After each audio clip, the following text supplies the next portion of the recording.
वर्णिवेशरमणीय दर्शनम मंदहासरुचिराननाम्बुजं पूजितं सुरनरोत्तमैर्मुदा धर्मनंदनमहं विचिन्तये।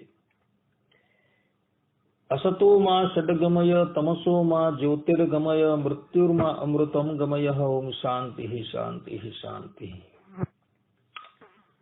આજની જ્ઞાન સભાની અંદર પધારનારા બધા જ ભગવત ભક્તોને વેદાંતાચાર્ય પુરાણ ઇતિહાસ આચાર્ય અમે ફિલોસોફી શાસ્ત્રી રાકેશભાઈના હિતપૂર્વક જય સ્વામિનારાયણ। ગયા વખતની જ્ઞાન સભાની અંદર તમને બધાને ભક્તરાજ નરસિંહ મહેતા અને મહારાષ્ટ્રના સંત એવા નામદેવજીના ચરિત્ર દ્વારા ભગવાન શ્રી હરિના નામનું મહાત્મ્ય શ્રવણ કરાવેલું હતું। ભગવાનનું નામ જે છે એ એટલું પવિત્ર છે કે એને જપનારા જે પણ કોઈ મુમુક્ષુ જન જે છે એનો આંતરિક અંધકાર તો એ નામ જપવાથી નાશ થઈ જ જાય છે, પરંતુ બહારનો અંધકાર જે છે એ પણ નાશ પામી જાય છે। બહારનો અંધકાર કયો? કોઈને સંશય થાય કે ભાઈ બહારનો અંધકાર કયો? બહાર તો પ્રકાશ જ દેખાય છે। તો બહારનો અંધકાર જે છે એ કયો અંધકાર? તો જગતની અંદર જે વિભિન્ન વસ્તુ જે દેખાય છે એ વિભિન્ન વસ્તુ રૂપે કેવલ ને કેવલ પરબ્રહ્મ પરમાત્મા જ સ્થિત છે। યસ્ય પૃથ્વી શરીરમ યસ્યાત્મ શરીરમ, અર્થાત કે આ પૃથ્વી જેનું શરીર છે, આ આત્મા જેનું શરીર છે, આ પ્રમાણે પૃથ્વી રૂપે, આત્મા રૂપે, અક્ષર રૂપે, જલ રૂપે, તેજ રૂપે એ પરબ્રહ્મ પરમાત્મા જ બિરાજમાન છે, છતાં પણ વાસ્તવિક રૂપે આપણે અનુભવમાં આવતા નથી।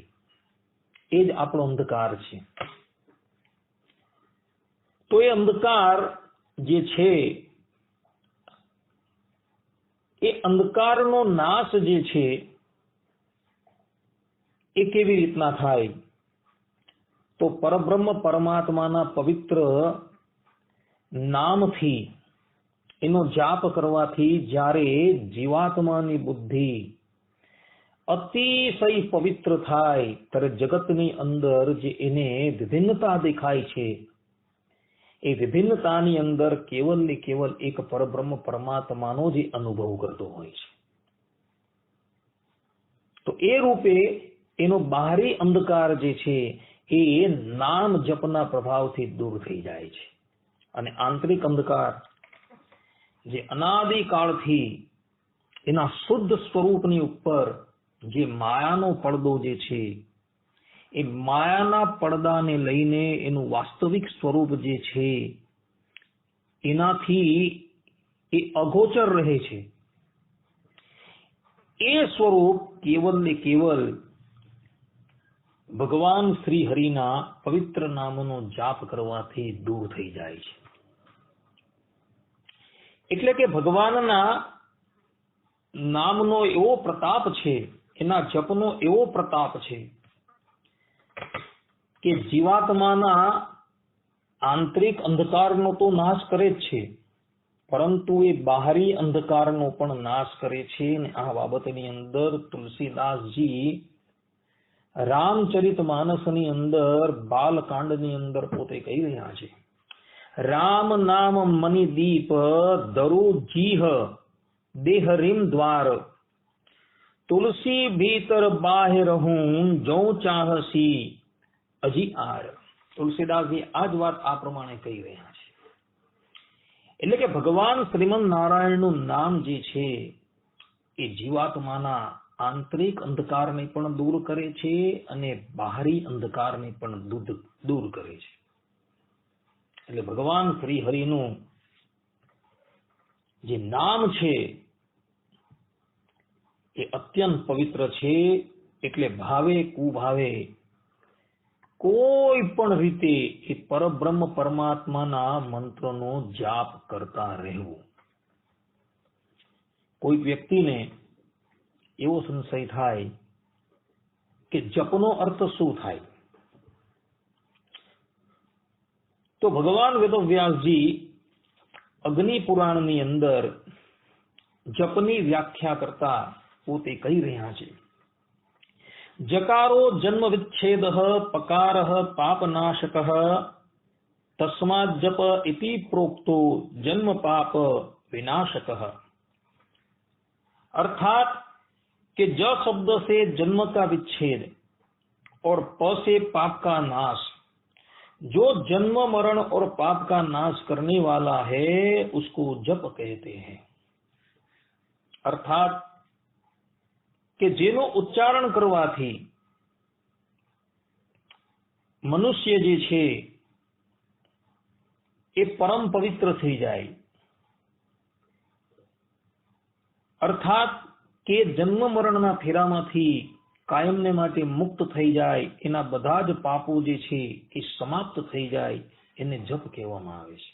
આવું ભગવાન વેદવ્યાસજી કહી રહ્યા છે. તો કોઈકને એમ થાય તો મંત્રની વ્યાખ્યા શું? તો શાસ્ત્રોકારો કહે છે કે મંત્ર એટલે મનન દ્વારા ત્રાણ, એટલે કે જેનું મનન કરવાથી દુઃખમાંથી મુક્ત થવાય તેને મંત્ર કહેવામાં આવે છે. આ પ્રમાણે શાસ્ત્રોકારોએ વ્યાખ્યા કરેલી છે. મનન દ્વારા જન્મ મરણના દુઃખમાંથી જે કાયમ માટે મુક્ત થઈ જાય એને મંત્ર કહેવામાં આવે છે ભક્તો. અને એ મંત્ર જે છે એ ચાહે રામ નામ હોય, કૃષ્ણ નામ હોય કે સ્વામિનારાયણ નામ હોય, ભગવાનના એ નામનો જે જાપ કરવો ને જે જપથી મનુષ્ય જે છે એ કાયમ માટે આ 184 માંથી મુક્ત થઈ જાય, એ જ વાસ્તવની અંદર જપ છે અને એ જ મંત્ર છે. આ પ્રમાણે મંત્રની અને જપની વ્યાખ્યા કરવામાં આવી છે. હવે આ જે જપ જે છે, જેને ભગવાન શ્રી કૃષ્ણ યજ્ઞાનામ જપ યજ્ઞો અસ્મિ એમ ગીતાની અંદર પોતાની વિભૂતિ તરીકે કહે છે, એ જપના પણ 3 પ્રકારો શાસ્ત્રોની અંદર બતલાવવામાં આવેલા છે: વાચિક, ઉપાંશુ તથા માનસિક.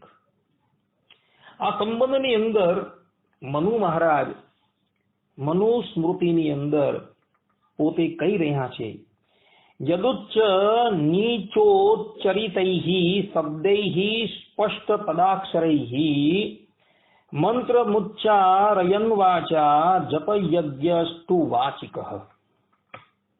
अर्थात जब मंत्र का उच्चारण स्पष्ट सुनाई दे तो वह वाचिक जप कहलाता है. अर्थात कि તમે કોઈ મંત્રનો જાપ કરતા હો અને એ મંત્ર જપ કરતા કરતા આજુબાજુના બધા જ લોકોને સંભળાતો હોય તો મનુ મહારાજ કહે છે કે આવા મંત્રને વાચિક મંત્ર કહેવામાં આવે છે. ત્યારબાદ મનુ મહારાજ ઉપાંશુ જપનું લક્ષણ કરતા મનુસ્મૃતિની અંદર 2ય અધ્યાયની અંદર પોતે કહી રહ્યા છે, શનૈરુચ્ચારયન મંત્રમ કિંચિત દોષતો પ્રચાલયેત કિંચિત श्रवण योग्य स्यात् स उपांशुर जपः स्मृतः. अर्थात कि जब मंत्र का उच्चारण इस प्रकार किया जाए कि होठ धीरे धीरे हिलते रहे और पास बैठा हुआ व्यक्ति भी उसे सुन न सके, जाप करने वाला स्वयं ही सुनता हो, तो उसे उपांशु जप कहते हैं. ઉપાંશુ જપનું લક્ષણ કરતા મનુ મહારાજ પોતે કહી રહ્યા છે કે જે મંત્રોનો જાપ કરતા કરતા કેવલ હોઠ જ હાલતા હોય અને એ મંત્ર જે છે એ આજુબાજુ બેઠેલી વ્યક્તિઓને સંભળાતો ન હોય પરંતુ કેવલ ને કેવલ જપ કરતા જે હોય તેને જ સંભળાતો હોય, તો આવા મંત્રને, આવા જપને ઉપાંશુ જપ કહેવામાં આવે છે, એવું મનુ મહારાજ પોતે મનુસ્મૃતિની અંદર કહી રહ્યા છે. માનસિક જપનું લક્ષણ શું? વાચિકની આપણે વાત કરી, ઉપાંશુની આપણે વાત કરી, હવે માનસિક જપનું લક્ષણ શું થાય? તો મનુ મહારાજ મનુસ્મૃતિની અંદર પોતે કહી રહ્યા છે, ધીયા પદાક્ષર શ્રેણ્યા અવર્ણમ પદાક્ષરમ शब्दार्थ चिंतनाभ्याम तो तदुक्तम मानसम स्मृतम. अर्थात कि जब मंत्र के पद और अक्षर का शब्दार्थ सहित अंतर मन के द्वारा विचार किया जाए, न होठ हिले और न जीवा, उसे मानसिक जप कहते हैं. अर्थात कि भगवान श्रीमन नारायण नामनो जाप करता नहीं तो होठ हिले, अर्थात कि न तो होठ फड़फड़ावे कि न तो कोई आजूबाजू वाला सांभळे, अने ए मंत्र जे छे तेना अर्थना अनुसंधान पूर्वक जे जप करवामां आवे एने मानसिक जप कहेवामां आवे छे. भक्तो, आ प्रमाणे मनु महाराजे मनुस्मृतिनी अंदर अध्याय 2 85 श्लोकनी अंदर आ प्रमाणे व्याख्या करेली छे. शास्त्रोनी अंदर वाचिक, मानसिक अने उपांशु आ 3 प्रकारना जे जाप छे एनुं जुदुं जुदुं फल बताववामां आवेलुं छे. जेम मनु महाराज मनुस्मृतिना 2ય अध्यायनी अंदर आ बाबतनो प्रकाश पाडता पोते कही रह्या छे, विधि यज्ञा जप यज्ञो विशिष्टो 10 गुणैः उपांशुः स्यात् शतगुणः सहस्रो मानसः स्मृतः. अर्थात मनु महाराज कहे छे, विधि यज्ञ से वाचिक जप यज्ञ 10 गुना श्रेष्ठ है. उपांशु जप वाचिक जप से 100 गुना श्रेष्ठ है और मानसिक जप उपांशु जप से सहस्त्र गुना श्रेष्ठ है. अर्थात कि विधि पूर्वक यज्ञ करवामां आवे અને એની અંદર મંત્રનું ઉચ્ચારણ કરવામાં આવે તેના કરતા વાચિક જપ જે છે એ 10 ગુણો શ્રેષ્ઠ છે. અર્થાત કે એ યજ્ઞાદિક પ્રક્રિયા કરતા જે માણસ ઉચ્ચ સ્વરે કરીને ભગવાન શ્રીમન નારાયણના મંત્રનો જાપ કરતો હોય તો એ યજ્ઞ પ્રક્રિયા કરતા એને એનું 10 ગણું ફલ પ્રાપ્ત થઈ જાય છે, એવું મનુ મહારાજ કહે છે. અને એ વાચિક મંત્ર કરતા પણ ઉપાંશુ જપ જે છે કે જેની અંદર કેવલ ને કેવલ હોઠ જ હાલતા હોય છે એ વાચિક કરતા 100 ગણું ફલ આપનારો છે, એવું મનુ મહારાજ કહે છે. અને એ વાચિક અને માનસિક જપ કરતા પણ, અર્થાત કે વાચિક અને ઉપાંશુ જપ કરતા પણ કેવલ ને કેવલ માનસિક રીતે જો ભગવાનનો જાપ કરવામાં આવે કે જેની અંદર હોઠ પણ હાલતા નથી અને એ જપ જે છે એ કોઈને સંભળાતો પણ નથી, કેવલ ને કેવલ ભગવાન શ્રીમન નારાયણના અર્થના અનુસંધાન સાથે मननी अंदर जो आपणे जप करिए तो मनु महाराज कहे छे कि ए सहस्त्र गणु फल आपनारो छे. आ प्रमाणे वाचिक, उपांशु अने मानसिक जापना भेद बतलाववामां आवेला छे. माटे मनुष्योए हमेशा वाचिक अने उपांशु जप करता માનસિક જપ કરવાનો અભ્યાસ કરવો. આ બધી બાબતનું પ્રતિપાદન સતાનંદ સ્વામીએ શિક્ષાપત્રી અર્થદીપિકામાં પણ વિસ્તારથી કરેલું છે. એ ત્યાંથી દ્રષ્ટવ્ય છે. કહેવાનું તાત્પર્ય એ છે કે ભગવાન શ્રીમન નારાયણનું નામ જે છે એ અતિશય પવિત્ર છે ભક્તો. ચાહે એને કોઈ પણ ભાવથી તમે ઉચ્ચારણ કરો, એ જીવાત્માનું કલ્યાણ કરનારું છે. પરંતુ માનસિક જાપ જે છે, એ માનસિક જાપ જે છે એ શીઘ્ર ફલ આપનારા છે. કારણ કે એનું ફલ સહસ્ત્ર ગણું બતાવેલું છે ભક્તો. માટે તમે કોઈ પણ સંપ્રદાયની દીક્ષાથી અલંકૃત હો અને એ સંપ્રદાયની અંદર જે પણ કોઈક મંત્ર પરંપરાથી આપવામાં આવતા હોય, તો એ મંત્ર જે છે, એ મંત્રનો જાપ જે છે એ પ્રેમપૂર્વક કરવો ને એની અંદર પણ માનસિક જાપ કરવાનો પ્રયાસ કરવો. પ્રથમ તો આ બાબતની અંદર આપણે સફળતા પ્રાપ્ત ન થાય, પરંતુ ધીરે ધીરે ધીરે શનૈ શનૈ જો અભ્યાસ કરવામાં આવે તો માનસિક જાપની અંદર પણ મુમુક્ષુઓનો પ્રવેશ થઈ જાય છે. અને જે વ્યક્તિનો માનસિક જાપની અંદર પ્રવેશ થઈ ગયો, એ વ્યક્તિ એ પરમ તત્વથી ક્યારેય પણ દૂર ન રહે. એ વ્યક્તિને અવશ્ય એ પરમ તત્વના અનુભવ થાય જ છે. માટે હંમેશા માનસિક જાપ કરવાનો અભ્યાસ કરવો. કેટલાક લોકો ભગવાનના મંત્રોનો જાપ કરતા હોય છે, ત્યારે આજુબાજુ બીજા બધાની સાથે વાતો પણ કરતા જતા હોય છે, પરંતુ આ યોગ્ય નથી. શાસ્ત્રોની અંદર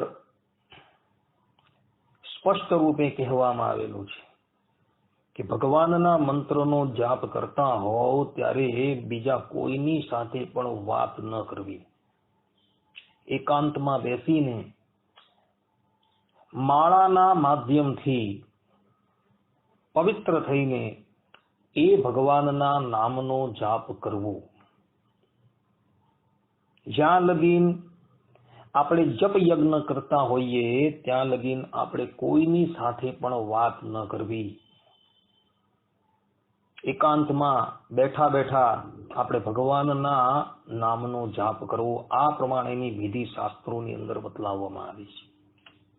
કેટલાક લોકો એવું કહે કે ભાઈ અમે પ્રદક્ષિણા ફરતા ફરતા ભગવાનના નામનો જાપ કરીએ તો કોઈ વાંધો નહીં. એ પણ કરી શકે છે, પરંતુ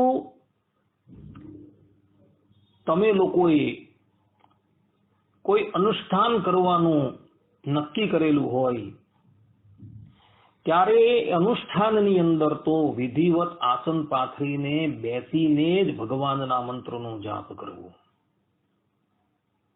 કોઈ ફલ લાભથી જો અનુષ્ઠાન કરવામાં આવતું હોય તો એ સાધકે એકાંતની અંદર એક સ્થાનની ઉપર આસન લગાવીને બિરાજમાન થઈ પવિત્ર થઈને ભગવાનના મંત્રનો જાપ કરવો.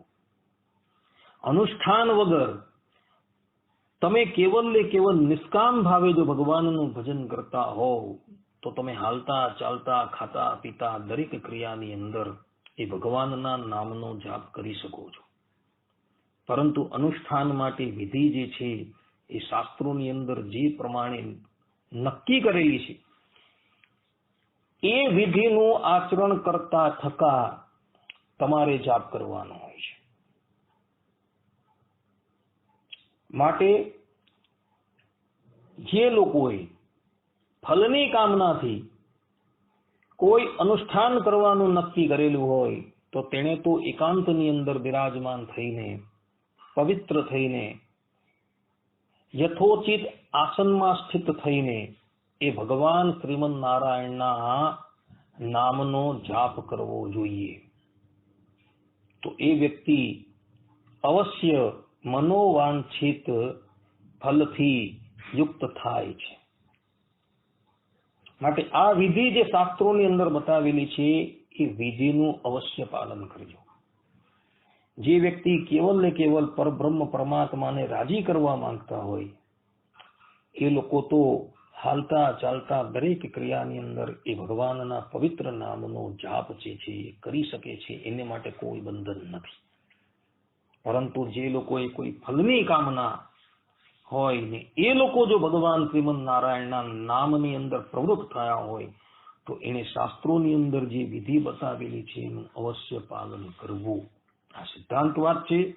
આટલું કહીને અમો અમારી વાણીને વિરામ આપીએ છીએ. સર્વે સંતુ નિરામય, સર્વે સુખીનો ભવંતુ, સર્વે ભદ્રાણી પશ્યંતુ, માં કશ્ચિત દુઃખ ભાગ ભવેત. અસ્તુ. જય સ્વામિનારાયણ. હવે પછીના પ્રવચનની અંદર પણ આપણે પુનઃ ભગવાન શ્રીમદ નારાયણના પવિત્ર નામનું મહાત્મ્ય શ્રવણ કરશું. ત્યાં લગીન બધાને જય સ્વામિનારાયણ.